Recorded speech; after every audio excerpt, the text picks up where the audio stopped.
पिछले 8 या 9 महीने से ना मैं गेन कर रहा था और मैंने एक सफिशिएंट वेट गेन कर लिया है, मसल मास भी गेन कर लिया है। ये वीडियो मेरी पहले की है जब मेरा वेट अराउंड 68 67 था, और अब ये वीडियो मेरी अभी ही है जहाँ पे मैं कुछ 80 केजीज़ का हूँ। और इन दो वीडियोस में 1 साल का फ़र्क है, और उसके बाद मैंने 8-9 महीने ना अच्छे से गेन किया है मसल मास, ध्यान में रखता हुआ कि मेरा ज़्यादा फैट ना गेन हो, जो कि नहीं हुआ है। जितना धीरे धीरे आप गेन करोगे ना उतना ज़्यादा इंपॉर्टेंट होता है।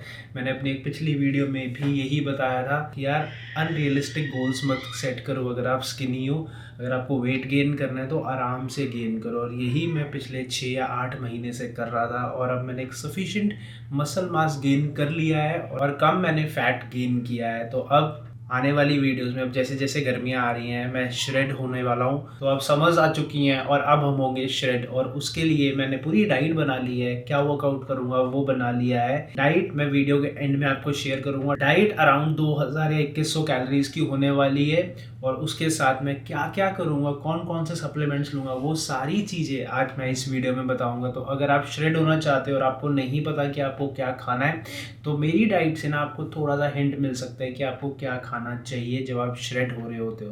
तो अभी मैंने कुछ इतना मसल मास गेन कर लिया है।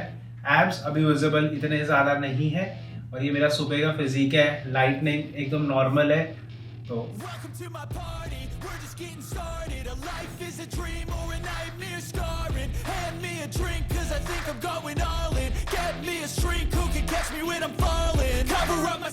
एक गलती जो मैंने करी थी अपने पास्ट में, मान लो कि मेरे को 2200 कैलोरीज खानी है, जो कि 2200 कैलोरीज मुझे खानी है। और अब मुझे पता है कि अगर मेरे को श्रेड होना है ना तो मैं 200 कैलोरीज को कट आउट कर दूंगा, तो मैं 2000 कैलोरीज खाता था। अब होता क्या था कि मैंने कर लिया 200 कैलोरीज को कट आउट, लेकिन प्रॉब्लम थी कि मैं 12 से 14 हज़ार स्टेप्स भी चलता था, उसके बाद मैं रनिंग भी करता था, फिर मेरा वर्कआउट भी रहता था, और मेरा एवरी डे ऑफिस और इन सारी चीज़ों के अंदर मैं at the end of the day ना ज़्यादा कैलोरीज बर्न कर रहा था। मैं कम से कम 600-700 कैलोरीज बर्न कर देता था इन सारी चीज़ों के अंदर, और मैं 800 कैलोरीज की डेफिसिट पे चला जाता था। उससे होता क्या था, टेक्निकली मेरा ना मसल मास कभी उतना ज़्यादा गेन ही नहीं हुआ। मैं हमेशा एक बहुत ज़्यादा लीनर साइड में रहा, और ये बात ना मुझे पता नहीं थी। उसके बाद मैंने आर्नोल्ड सर की एक बुक पढ़ी जिसके अंदर मुझे ये चीज़ पता चली कि यार मैं टेक्निकली बहुत ज़्यादा कैलोरीज बर्न कर रहा हूँ, और इसीलिए ना मेरा मसल मास उतना ज़्यादा बढ़ नहीं रहा है, और इसीलिए मेरे एनर्जी लेवल्स भी थोड़े थोड़े कम रहते हैं। तो अगर आप भी ये गलती करते हो तो इस गलती को रेक्टिफाई करो। मान लो कि आपको कैलोरीज खानी है 2200, जो आपकी मेंटेनेंस कैलोरीज है, और आपको पता है कि 200 कैलोरीज आप अगर डेफिसिट करोगे तो आपका वेट लॉस होगा और मसल मास थोड़ा कम लॉस होगा, या होगा ही नहीं, टेक्निकली नहीं होता अगर आप थोड़ी थोड़ी कैलोरीज को कम करते हो। तो करो क्या, अगर आपको पता है कि यार आपकी एक्टिविटी लेवल ज़्यादा है और आप टेक्निकली ज़्यादा कैलोरीज को बर्न कर रहे हो, तो आपको करना क्या है, आपको ना कम से कम 2600-2800 कैलोरीज खानी है। कि ठीक है वर्कआउट हो गया, रनिंग हो गया, ये अगर सारी चीज़ें मैं करता हूँ तो मैं एक्स्ट्रा कैलोरीज बर्न करूँगा, तो मैं ज़्यादा कैलोरीज ना बर्न कर लूँ, क्योंकि अगर आप ज़्यादा कैलोरीज बर्न कर दोगे तो आप मसल लॉस कर दोगे। तो इसीलिए मेक श्योर करना है कि आप बस 200 कैलोरीज डेफिसिट पे ही हो। और जब मुझे लास्ट ईयर इस चीज़ का पता चला ना, तो मैंने अपनी गेनिंग को भी उस हिसाब से रखा, क्योंकि मैं गेनिंग में भी रनिंग कर रहा था। ठीक है, मैं नहीं चाहता था कि मेरा एंड्योरेंस कहीं पे भी गिरे, अगर मैं ज़्यादा खाना खा रहा हूँ तब भी, मैं ज़्यादा मील्स ले रहा हूँ तब भी। तो मैं रनिंग करता था, पर मैं मेक श्योर करता था मैं हमेशा 300-400 कैलोरी सरप्लस में ही रहूँ, चाहे मैं वर्कआउट बहुत ज़्यादा कर रहा हूँ, चाहे मैं रनिंग कर रहा हूँ, तब भी मैं हमेशा यही रखता था कि यार मैं कम से कम 200 या 300 कैलोरी सरप्लस में होना चाहिए, और उसकी हेल्प से ना मेरा मसल मास बढ़ा है।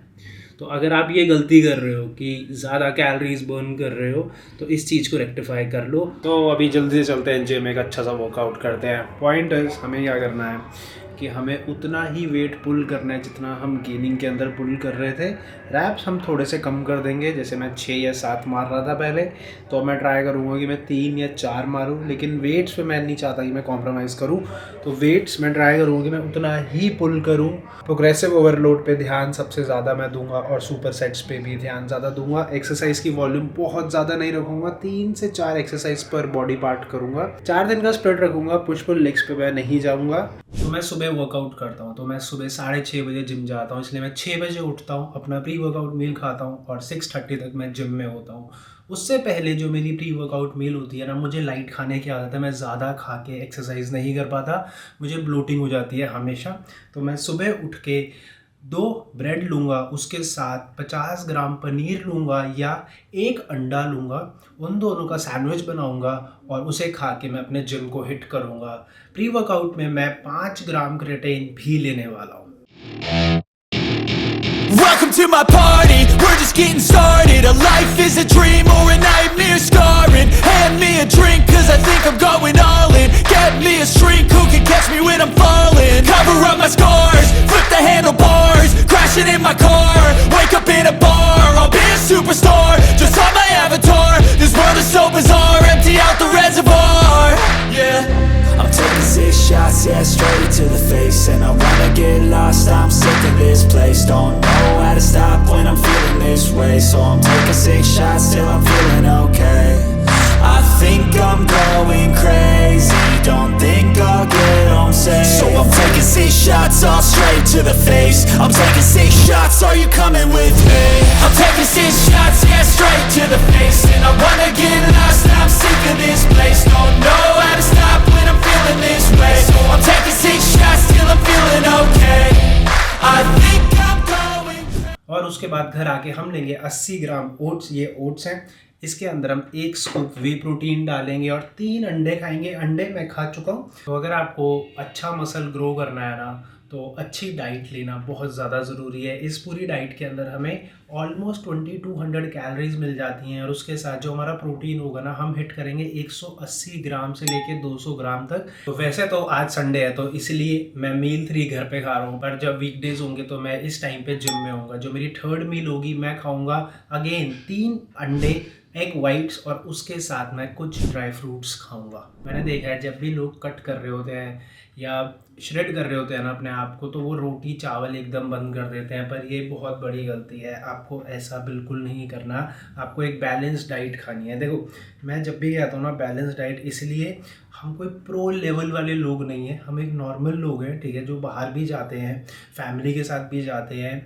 और रेगुलर कार्ब्स खाते हैं, क्योंकि इंडियन डाइट्स में कार्ब्स बहुत ज़्यादा है। तो कार्ब्स को एकदम बंद करने की कोई भी ज़रूरत नहीं है। अगर आपको मसल को बड़ा करना है, चाहे आपको वेट लॉस करना है, कुछ भी करना है, आपको कार्ब्स खाने हैं। बॉडी का पहला सोर्स कार्ब्स ही होता है एनर्जी के लिए। तो इसलिए हमारा जो लंच होगा ना, हम खाएंगे 150 ग्राम्स ऑफ चिकन और उसके साथ हम लेंगे 2 रोटी। अगर आपको रोटी नहीं खानी तो आप 70 से 80 ग्राम वाइट राइस भी ले सकते हो। और उसके साथ हम लेंगे थोड़ी सी वेजिटेबल्स खानी, ग्रीन वेजिटेबल्स बहुत ज़्यादा ज़रूरी है। उसके अंदर हमें मैग्नीशियम मिल जाता है जो हमारा मसल रिकवरी, मसल स्ट्रेंथ के लिए काम करता है। और सबसे ज़रूरी चीज़ आपके डाइजेशन के लिए सबसे इम्पॉर्टेंट चीज़ है ग्रीन वेजिटेबल्स। तो ग्रीन वेजिटेबल्स को ज़रूर लेना है, ये ऑप्शनल नहीं है। 50 से 60 ग्राम्स, मतलब कि 1 बाउल आपको ग्रीन वेजिटेबल्स खानी ही खानी है एवरी डे। उसके बाद जो हमारी अगली मील होने वाली है वो अगेन मैं ऑफिस में खाऊंगा, जो होंगे 4 एग वाइट्स और उसके साथ ब्लैक कॉफ़ी। देखो, अंडे हम बहुत ज़्यादा खाने वाले हैं, क्योंकि जो अंडे होते हैं ना, वो हमारी बॉडी सबसे ज़्यादा एब्जॉर्ब करती है। चिकन से भी ज़्यादा प्रोटीन हम अंडों से लेते हैं। 99% प्रोटीन एब्जॉर्ब कर लेती है हमारी बॉडी, और चिकन का बस 68 या 69% प्रोटीन ही बॉडी लेती है, बाकी वो फ्लश आउट कर देती है। तो इसलिए हम अंडों के ऊपर ना ज़्यादा जोर दें। रात को हम थोड़ा सा कार्ब्स को रिस्ट्रिक्ट करेंगे। कार्ब्स हमने ना सुबह के टाइम में लिया हुआ है, क्योंकि हम सुबह वर्कआउट करते हैं। अगर आप शाम में वर्कआउट करते हो तो आपको शाम में कार्ब्स को रिस्ट्रिक्ट करने की कोई भी ज़रूरत नहीं है। अगर आपने शाम में वर्कआउट किया तो उसके बाद आप ओट्स खा सकते हो और ये वाला डिनर खा सकते हो जो मैं बताने वाला हूँ, और सुबह आप कार्ब्स को थोड़ा सा रिस्ट्रिक्ट कर सकते हो। तो हमारा जो डिनर होने वाला है वो अगेन, अगर आप वेजिटेरियन हो तो आप 200 ग्राम पनीर लोगे या 5 अंडे एग वाइट्स ले सकते हो या 150 ग्राम्स ऑफ चिकन ले सकते हो। मैं इन तीनों में से कुछ भी ले लिया करूँगा रात में। अभी के लिए मैं 150 ग्राम्स ऑफ चिकन ले रहा हूँ, उसके साथ मैं 60 ग्राम, मतलब कि 1 बाउल मैं वेजिटेबल्स लूँगा वापस से, और 1 चम्मच मैं घी लेने वाला हूँ। और इस मील को हम ऐसे खाएंगे, और उसके साथ आप दही भी ले सकते हो। अभी तक आपको पता चल गया होगा कि ये डाइट हाई इन प्रोटीन है। और कार्ब्स को हमने खाया है पर थोड़ा कम खाया है, रेस्ट्रिक्ट किया हुआ है। मुझे लगता है कि सबसे अच्छा टाइम वही है जब आप कार्ब्स को ना अपने वर्कआउट के अराउंड खाओ। देखो प्री में खा सकते हो कार्ब्स, क्यों? क्योंकि आपको एनर्जी चाहिए। कार्ब्स का पहला मतलब होता है आपकी बॉडी को ना एनर्जी देना, तो इसलिए प्री में खाओ। उसके बाद जब आपने एक्सरसाइज कर ली, आपका ग्लाइकोजन लेवल्स कम हो गए, तब आपकी बॉडी को वापस से कार्ब्स की ज़रूरत है, क्योंकि अगर आप कार्ब्स नहीं दोगे ना तो वो प्रोटीन को ब्रेक डाउन करेगी, जो हम नहीं चाहते। प्रोटीन हम चाहते हैं कि मसल्स पे जाए और मसल्स को ग्रो करे, इसलिए हम कार्ब्स को वापस से अपनी पोस्ट वर्कआउट मील में ले रहे हैं। और रात को जब हम नहीं अपने कोई भी एक्टिविटी लेवल ज़्यादा कर रहे, तब हम कार्ब्स को थोड़ा सा रिस्ट्रिक्ट कर देंगे। थोड़ा सा स्मार्ट प्ले हमें हमेशा करना होता है कार्ब्स के साथ, तो इसलिए रात को ना मैंने कार्ब्स नहीं लिए। और उसके बाद सोने से पहले आप दूध के अंदर वे प्रोटीन डाल के पी सकते हो। अगर दूध के अंदर नहीं पीना, अगर आपको एकदम रिस्ट्रिक्ट रहना है, तो आप पानी के अंदर 1 स्कूप वे प्रोटीन डाल के ना ले सकते हो। और ये आपका आज की आखिरी मील हो गई। और उसके बाद हम बात करते हैं हमारी सप्लीमेंटेशन। देखो हम 2 स्कूप वे प्रोटीन लेंगे, 5 ग्राम हम क्रिएटिन लेंगे। क्रिएटिन हम बस 5 ग्राम्स ही लिया करेंगे एवरी डे, और ट्राई करेंगे या प्री में ले लो या पोस्ट वर्कआउट में ले लो। उसके बाद फिश ऑयल लिया करेंगे हमारे जॉइंट्स के लिए, मसल रिकवरी के लिए।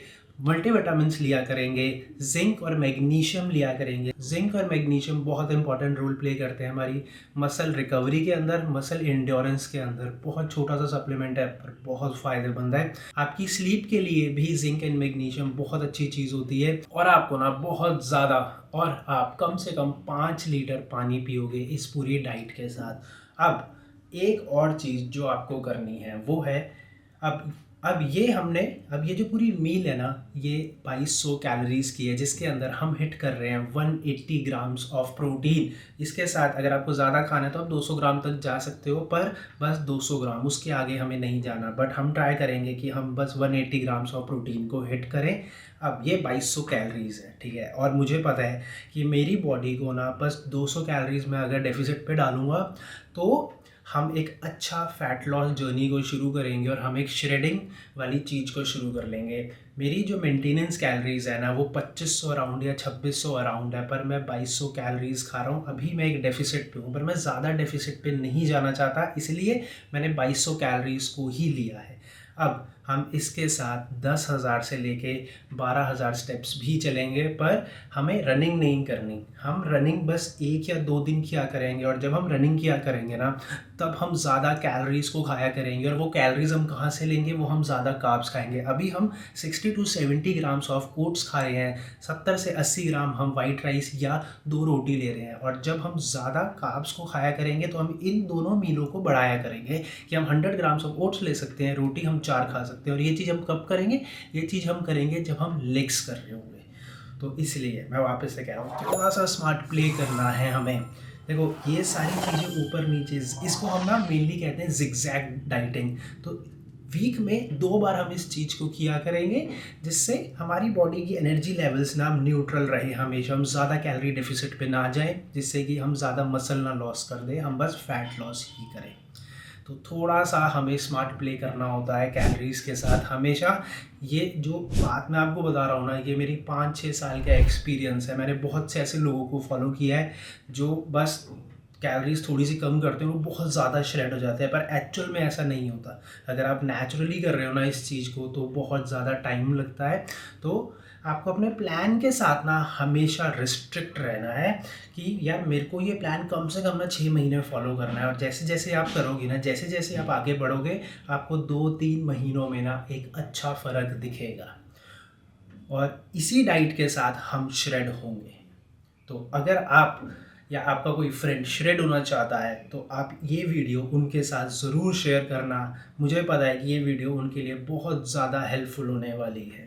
सो अगर आपको ये वीडियो अच्छी लगी हो तो वीडियो को लाइक करना मत भूलना, एक कमेंट करना मत भूलना। और अब मैं आपको मिलता हूँ मेरी नेक्स्ट वीडियो में, तब तक के लिए